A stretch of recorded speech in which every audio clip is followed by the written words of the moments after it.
दोस्तों बात करेंगे डीएसएसबी की एक नई भर्ती के बारे में और इसके फॉर्म फिलअप के बारे में बात करेंगे कि कैसे आपको इसके लिए फॉर्म को अप्लाई करना है। डीएसएसबी के द्वारा जो है एक और नई भर्ती निकाली गई है जिसका आप विज्ञापन देख सकते हैं। ये है और इसमें जो है 1499 पदों पे वेरियस पोस्ट आपके रहने वाले हैं। जिसको आप देखेंगे आपके बहुत सारे पद है, लाइब्रेरियन के पद है, लेबर ऑफिसर के हैं, टीजीटी की वैकेंसी है कंप्यूटर साइंस, इसके अलावा जूनियर इंजीनियर की वैकेंसी है, लेबोरेटरी असिस्टेंट केमिकल केमिस्ट्री की, ड्राफ्ट्समैन ग्रेड सेकेंड की वैकेंसी है, इसके अलावा इंस्ट्रक्टर सिविल डिफेंस की वैकेंसी है और भी तमाम तरह की वैकेंसी आपको देखने को मिलेगी। हाउस फादर मेट्रॉन, हाउस मदर मेट्रॉन की वैकेंसी देखेंगे 40, किसी में 26 पद हैं। इसके अलावा caretaker male, caretaker female की वैकेंसी है। स्टेनोग्राफर की वैकेंसी आपको देखेंगे 188 पद है। असिस्टेंट सैनिटरी इंस्पेक्टर, इस तरह के आप देखेंगे तो वेरियस पोस्ट पे अलग अलग डिपार्टमेंट में वैकेंसी निकाली गई है। अगर आप एलिजिबल है इस भर्ती के लिए, आप फॉर्म को अप्लाई कर सकते हैं। कैसे आपको फॉर्म को अप्लाई करना है आज का हम इसमें बात करेंगे, स्टेप बाय स्टेप एक लाइव फॉर्म फिल करके बताएंगे ताकि आपको फॉर्म फिल करने में किसी प्रकार की मिस्टेक ना हो और आप इस वैकेंसी के लिए फॉर्म को अप्लाई कर सके इजिली। देखिए ये इसका ऑनलाइन का पोर्टल है जहां से आप फॉर्म को भरेंगे। यहाँ देखेंगे आपको करंट वैकेंसी जो भी यहाँ पे दिख रही है वो आपको यहाँ पे शो होगा। देख रहे हैं ना, इतने सारी करंट वैकेंसी जो है इसमें चल रही है, आप यहाँ पे देख सकते हैं। इसका जो एडवर्टाइजमेंट है पोस्ट कोड 09 से लेकर आप देखेंगे 010, 011, 12, 13 ऐसे करके आपको जो है ना यहाँ पे 77 जो है इस प्रकार की वैकेंसी आपको देखने को मिलेगी। सॉरी यहाँ पे दिया 76 तरह की वैकेंसी, 76-77 तरह की। तो ये 76-77 तरह की वैकेंसी आप यहाँ पे देखेंगे, इसमें नोटिफिकेशन में निकाला गया है। आप यहाँ 1499 पदों भर्ती को आवेदन दे सकते हैं। चलिए जानते हैं कैसे आपको फॉर्म को भरना है और सबका यहाँ पे डिटेल नोटिफिकेशन आ चुका है। एक बार फॉर्म भरने से पहले अब जानकारी को जरूर पढ़ लीजिएगा। चलिए हमने ओवरऑल जानकारी बता दिया कि क्या कैसे करना है। अब समझते हैं कि कैसे फॉर्म भरना है। अब देखिए फॉर्म भरने के लिए आपको पहले एक नया रजिस्ट्रेशन करना होगा। इससे पहले अगर आप डीएसएसबी का और भी कोई वैकेंसी के लिए फॉर्म भर चुके हैं, जैसे अभी बहुत सारी वैकेंसी इसी साल में आई, बहुत सारी वैकेंसी का आवेदन आप लोगों ने किया, जिसमें क्लर्क था, असिस्टेंट की वैकेंसी थी और भी बहुत सारी वैकेंसी थी, अकाउंटेंट वगैरह की, पीजीटी टीजीटी की वैकेंसी थी। तो अगर उसके लिए ऑलरेडी अपने फॉर्म भर चुके हैं तो आप सीधे रजिस्ट्रेशन नहीं करेंगे, सीधा आप यहाँ पे साइनिंग पे क्लिक करके आप लॉगिन करेंगे। अपनी जानकारी को भर के आप सीधे जो लॉगिन कर सकते हैं। अगर आप पहली बार डीएसएसबी का फॉर्म भर रहे हैं तो आपको एक नया यहाँ पे रजिस्ट्रेशन करना होगा, नया एक आईडी बनाना होगा। तो पहले आप न्यू रजिस्ट्रेशन वाले ऑप्शन पे क्या करेंगे, क्लिक करेंगे। जैसे आप इस पे क्लिक करेंगे, यहाँ पे आपको अपना नाम लिखना है, यहाँ पे अपना दोबारा नाम को कंफर्म करना है, फिर डेट ऑफ बर्थ, हर चीज को दो बार लिखवा रहे हैं, फिर 10वीं क्लास का जो है यहाँ पे रोल नंबर, फिर दोबारा 10वीं क्लास का रोल नंबर, पासिंग ईयर 10वीं क्लास का, फिर यहाँ जेंडर, दोबारा जेंडर को बताएंगे, नेशनलिटी बताएंगे, फादर्स नेम, दोबारा फादर्स नेम को लिखेंगे, मदर्स नेम, दोबारा मदर्स नेम को लिखेंगे। यहाँ स्पाउस नेम, अगर कोई लेडीज है, मैरिड है तो अपना हस्बैंड का नाम लिख सकती है। यहाँ पे मोबाइल नंबर, दोबारा मोबाइल नंबर को कंफर्म करना है, ईमेल आईडी, दोबारा ईमेल को कंफर्म करेंगे। फिर यहाँ पे आपको जो है ना गेट ओटीपी पे क्लिक करना है। जैसे आप मोबाइल ईमेल लिख के गेट ओटीपी पे क्लिक करेंगे, आपके मोबाइल पे और ईमेल पे दोनों पे ओटीपी चला जाएगा। आप ओटीपी को यहाँ लिखेंगे, ईमेल वाला, मोबाइल वाला ओटीपी यहाँ पे, तो आप यहाँ बॉक्स बना हुआ है, अलग अलग ओटीपी अलग अलग बॉक्स में लिखेंगे। फिर यहाँ पे आपको पूछ रहा है कि आपके पास आधार कार्ड है, यस करेंगे, आधार नंबर लिखेंगे, दोबारा आधार नंबर को कंफर्म करेंगे। आधार पे जिस तरह से नाम है उसको आप यहाँ पे दे सकते हैं। एक पासवर्ड आप बना लीजिएगा, जैसे वैसा आप पासवर्ड बना लीजिएगा। ये पासवर्ड हमेशा यूज होगा जब भी आप लॉगिन करेंगे तो, ठीक है ना। तो ये पासवर्ड आपको बनाना है यहाँ पे और कम से कम 8 कैरेक्टर का होना चाहिए। ए से जेड और 0 से 9 ऐसे अपर केस लोअर केस वगैरह यूज करते हैं। आप पासवर्ड को कंफर्म करेंगे। अगर आपके पास आधार कार्ड नहीं है तो आप इसे नो करेंगे। तो यहाँ पे आपको अलग आईडी प्रूफ एक देना होगा। कोई एक आईडी प्रूफ इसमें से चुनाव करेंगे, उसकी आईडी संख्या लिखेंगे, उस पर क्या नाम है वो लिखेंगे और उसका प्रूफ यहाँ पे अटैच कर देंगे आईडी प्रूफ को। आपके पास आधार कार्ड है तो मैं कहूँगा आधार कार्ड ही आप यहाँ पे दे सकते हैं, कोई दिक्कत नहीं होने वाला है। फिर यहाँ पे आपको जो अंडरटेकिंग करना है, इसको डिक्लेयर करना है, प्रीव्यू पे क्लिक करके देखना। अगर सब चीज सही है तो कोई दिक्कत नहीं है, अगर गलती है तो सबमिट मत करिएगा, एडिट करिएगा पहले। अगर कुछ भी गलती नहीं तो आप यहाँ पे फॉर्म को सबमिट कर देंगे। फॉर्म सबमिट करते हैं फ्रेंड्स, आपका इस प्रकार से रजिस्ट्रेशन सक्सेसफुल लिख देगा। आपको यहाँ पे रजिस्ट्रेशन नंबर वगैरह मिल जाता है और आपको बोला जाता है प्रोसीड करिए। अब क्या करेंगे, आप यहाँ पे जो है प्रोसीड वाले ऑप्शन पे क्लिक करेंगे। प्रोसीड करते हैं फ्रेंड्स, आपका लॉगिन पेज ओपन होगा। यहाँ पे अपना date of birth, roll number, 10वीं क्लास का, फिर पासिंग ईयर, जो आपने पासवर्ड बनाया था वो पासवर्ड कैप्चा कोड भर के आपको यहाँ पे लॉगिन वाले ऑप्शन पे क्लिक करेंगे तो आपका डैशबोर्ड यहाँ पे ओपन हो जाएगा। लॉगिन करते हैं फ्रेंड्स, इस प्रकार से आप देखेंगे आपका रजिस्ट्रेशन का जानकारी शो होता है। अगर आप इसमें कुछ भी मॉडिफाई करना चाहते हैं तो मॉडिफाई कर लीजिएगा। नई गलती है तो आप यहाँ पे क्या करेंगे, अप्लाई फॉर न्यू एप्लीकेशन का ऑप्शन मिलेगा, आप इस पे क्लिक करेंगे। अब यहाँ देखेंगे जितनी वैकेंसी चल रही है सारा वैकेंसी यहाँ पे आपको जो है शो करेगा। सबसे खास बात यह है फ्रेंड्स की इस भर्ती का फॉर्म भरने के लिए आपको मात्र 100 रुपए एप्लीकेशन फी देने होते हैं। मतलब क्या कि जनरल को, ओबीसी को, ईडब्ल्यूएस को 100 रुपए, बाकी सबको जो यहाँ पे एप्लीकेशन फी माफ होता है। SC ST को, फीमेल को, इन सबको जो एप्लीकेशन फी माफ होता है। अब देखेंगे आप जिस भी पद के लिए आवेदन देना चाहते हैं उसके सामने आपको अप्लाई का बटन मिलेगा, उसके सामने आप अप्लाई वाले बटन पे क्लिक करके क्या करेंगे, फॉर्म को अप्लाई करेंगे। तो ये सारे पद यहाँ पे आपको शो करेंगे। अब एक बार मैं आपको रिकमेंड करूंगा कि फॉर्म भरने से पहले आप एक बार जो है फुल नोटिफिकेशन को जरूर रीड करेंगे। इससे क्या होगा, आपको बहुत सारी इन्फॉर्मेशन पता चलेगी कि किस पद के लिए क्या क्वालिफिकेशन है। इसमें 74 तरह की वैकेंसी है। अब सबके बारे में अगर बताने हम लगू तो बहुत ज्यादा समय निकल जाएगा, आधे घंटे हो जाएंगे इस वीडियो का पूरा टाइमिंग। तो आपसे मैं रिक्वेस्ट करूंगा कि आप एक बार नोटिफिकेशन को पढ़ें और एक बार जाने की इस भर्ती के लिए फॉर्म भरने के लिए क्या क्वालिफिकेशन है, कैसे आपको जो है इसमें जॉब मिलेगा। जैसे मान लीजिए आप देखना चाहते हैं, यहाँ पे देखिए इस पद के लिए तो यहाँ पे पोस्ट कोड दिया हुआ है। यहाँ पे डेंटल मैकेनिक के पद है, इसमें देखेंगे आपको बताया गया मैट्रिक पास होने चाहिए और आपके पास यहाँ पे एसेंशियल क्वालिफिकेशन में क्या बोला गया। तो आप एक बार ऐसे जो है आप नोटिफिकेशन को जरूर पढ़ें और एक बार देखें कि किस पद के लिए क्या यहाँ पे जो है क्वालिफिकेशन बोला गया है। उसके बाद ही आप यहाँ से पोस्ट की सिलेक्शन करें। आप चाहे मल्टीपल के लिए आवेदन देना चाहे तो मल्टीपल के लिए भी आवेदन दे सकते हैं। जैसे मान लीजिए हम जो है यहाँ पे 3 पद के लिए एलिजिबल है।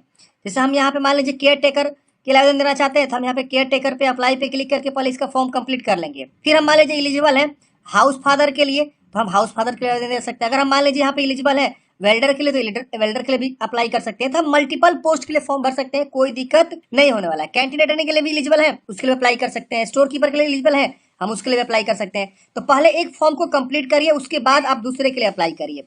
आपका एक बार आईडी यहाँ पे बन गया ना, आप लॉगिन करिए और सीधे अप्लाई करिए जिस भी पद के लिए अप्लाई करना चाहते हैं। चलिए हम यहाँ पे जो है ना एक पद के लिए अप्लाई करके दिखाते हैं, स्टेनोग्राफी के लिए। तो हम यहाँ पे जो है स्टेनोग्राफी के लिए फॉर्म भरेंगे, उसके सामने जो है हमारा जो है अप्लाई का ऑप्शन यहाँ देखिए इस तरह से ऑप्शन मिल के आएगा। हम इसके सामने अप्लाई वाले बटन पे क्या करेंगे, क्लिक करेंगे। आप जिस भी पद के लिए फॉर्म भरना चाहते हैं उस पद के सामने आपको अप्लाई वाले बटन पे जो है क्या करना है, क्लिक कर देना है। अब यहाँ पे देखेंगे इस प्रकार से आपका जो है पोस्ट का नाम शो करेगा कि आप कौन से पोस्ट के लिए अप्लाई करना स्टार्ट कर दिए हैं। यहाँ पे अब आपको जो है अपना परमानेंट एड्रेस और प्रेजेंट एड्रेस दोनों यहाँ पे आपको लिखना है पिन कोड के साथ। तो प्रॉपर एड्रेस अच्छे से सही जानकारी यहाँ पे आप जो है लिखेंगे, जो भी आपका प्रॉपर एड्रेस है। उसके बाद से यहाँ पे आपको आएगा कैटेगरी चूज करने के लिए, आप किस कैटेगरी से बिलोंग करते हैं, जनरल है, ओबीसी है, SC ST, किस कैटेगरी से आप आते हैं। यहाँ पे आप अपना जो है कैटेगरी का चुनाव करेंगे। मान लीजिए आप यहाँ पे जो है जनरल से आते हैं तो जनरल चूज करिएगा। तो यहाँ पे आपको बताना होगा अगर इस प्रकार के कोई भी सब कैटेगरी से आते हैं तो आप यहाँ से चुनाव करेंगे, वरना इसे छोड़ेंगे। अगर मान लीजिए आप ओबीसी से आएंगे तो ओबीसी चूज करेंगे। तो यहाँ पे आपको इस प्रकार से पूछेगा कि आप दिल्ली के निवासी हैं, ओबीसी से बिलोंग करते हैं तो दिल्ली चूज करेंगे। अगर आप जो है दिल्ली के निवासी नहीं है, किसी दूसरे राज्य से बिलोंग करते हैं और आप ओबीसी से आते हैं तो इसको आप चूज करेंगे। तो इस तरह से बोलेगा Delhi outside is not eligible category for reservation. मतलब क्या कि आप जो है कैटेगरी रिजर्वेशन के लिए एलिजिबल नहीं है। फॉर्म तो भर ही सकते हैं लेकिन आपको कैटेगरी में जो रिजर्वेशन मिलता है ओबीसी वाला वो आपको नहीं मिलेगा। क्यों नहीं मिलेगा? क्योंकि आप आउटसाइड दिल्ली है। तो इस तरह से आपको चुनाव कर लेना है। अब यहाँ पे आउटसाइड दिल्ली है फिर भी आपको यहाँ पे अपना जाति सर्टिफिकेट यहाँ पे ओबीसी जो होता है वो आपको देना होगा। इशूइंग डेट आप किस राज्य से आपने बनवाया अपना जाति, और उसके बाद से यहाँ पे आपको जो है सर्टिफिकेट इशूइंग अथॉरिटी मतलब circle officer, revenue officer, district magistrate, किसके द्वारा आपने जो है वो जाति सर्टिफिकेट बनवाया हुआ है उसका नाम यहाँ लिख देंगे। तो इस तरह से आपको बताना है। अगर आप SC ST से आएंगे तो उसके अकॉर्डिंग यहाँ पे आपको जो जानकारी यहाँ पे आपको देना होगा, SC ST की जानकारी यहाँ पे आपको देना होगा। EWS से आएंगे तो EWS का यहाँ पे जानकारी आपको देना होगा। और ये बार बार बोलेगा कि आप जो है रिजर्वेशन कैटेगरी के लिए एलिजिबल नहीं होंगे, बट आप फॉर्म भर सकते हैं, भले आपको रिजर्वेशन नहीं मिलेगा। और आप सबको पता ही है कि जो भी वैकेंसी का अगर आप फॉर्म भरते हैं किसी दूसरे राज्य के लिए आप हैं और दूसरे राज्य में फॉर्म भर रहे हैं तो वहाँ का रिजर्वेशन आपको नहीं मिलता है। तो यही वाला रूल यहाँ पे भी लागू हो रहा है। अगर हम बिहार के हैं और दिल्ली में फॉर्म भर रहे हैं तो हमें रिजर्वेशन नहीं मिलेगा, यही रूल है। तो वही रूल तो यहाँ पे बोल रहा है आपसे, तो आप इस तरह से देख लीजिएगा।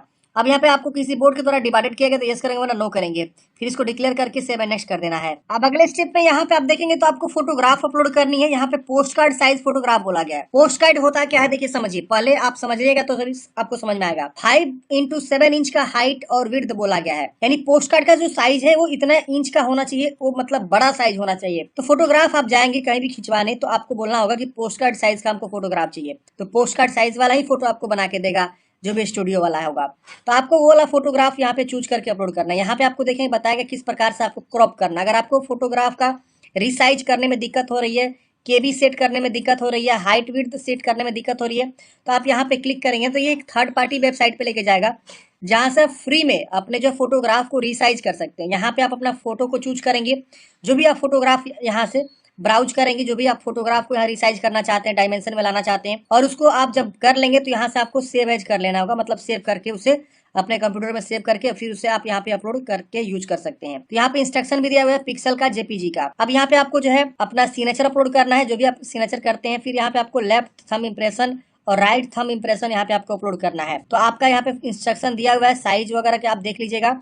और इसी तरह से आप जो है फोटोग्राफ को, सिग्नेचर को, left thumb impression, right thumb impression को अपलोड करेंगे और उसके बाद आपको यहाँ पे नेक्स्ट कर देना है। अब यहाँ पे देखेंगे आपका अगले स्टेप में आएगा कि सिलेक्ट क्वालिफिकेशन। तो आप अपना क्वालिफिकेशन को सिलेक्ट करेंगे। जैसे मैंने यहाँ पे मैट्रिकुलेशन पहला वाला ऑप्शन को चूज किया हुआ कि आप मैट्रिक पास हैं किसी भी यूनिवर्सिटी से या जो है किसी भी स्टेट से, तो आप यहाँ पे फॉर्म को भर सकते हैं। तो आप अपने अकॉर्डिंग क्वालिफिकेशन को चूज करेंगे। यहाँ पे और भी बहुत सारा है, जैसे यूरोपियन हाई स्कूल से अगर आपने कर रखा हुआ है या 10th क्लास आप टेक्निकल हायर सेकेंडरी से कर रखा हुआ है जो दिल्ली पॉलिटेक्निक वगैरह होता है, या और भी है जूनियर एग्जामिनेशन आपने कर रखा है जामिया मिलिया इस्लामिया दिल्ली से, या कैम्ब्रिज स्कूल सर्टिफिकेट आपके पास है सीनियर कैम्ब्रिज में, तो आप अपने अकॉर्डिंग हमें बताएंगे। अब यहाँ पे आपको ऐड करना है 10वीं क्लास की जानकारी, तो यहाँ पे हम इस पे चूज करेंगे। अब यहाँ पे उसके अकॉर्डिंग जानकारी देखेंगे खुल के आ रहा है। अब यहाँ पे इस तरह से आएगा, देखिए आपको मैट्रिक आप यहाँ पे चूज कीजिए। अब यहाँ पे आप देखेंगे और भी ऑप्शंस आपको खुल के आएंगे। तो आपको ऐसे क्या करना है, क्वालिफिकेशन की जानकारी को ऐड करना है। देखिए आ गया। अब हम यहाँ पे थोड़ा सा स्क्रॉल डाउन करेंगे, थोड़ा छोटा कर लेते हैं, बड़ा हो गया बहुत ज्यादा। ये देखिए आ गया।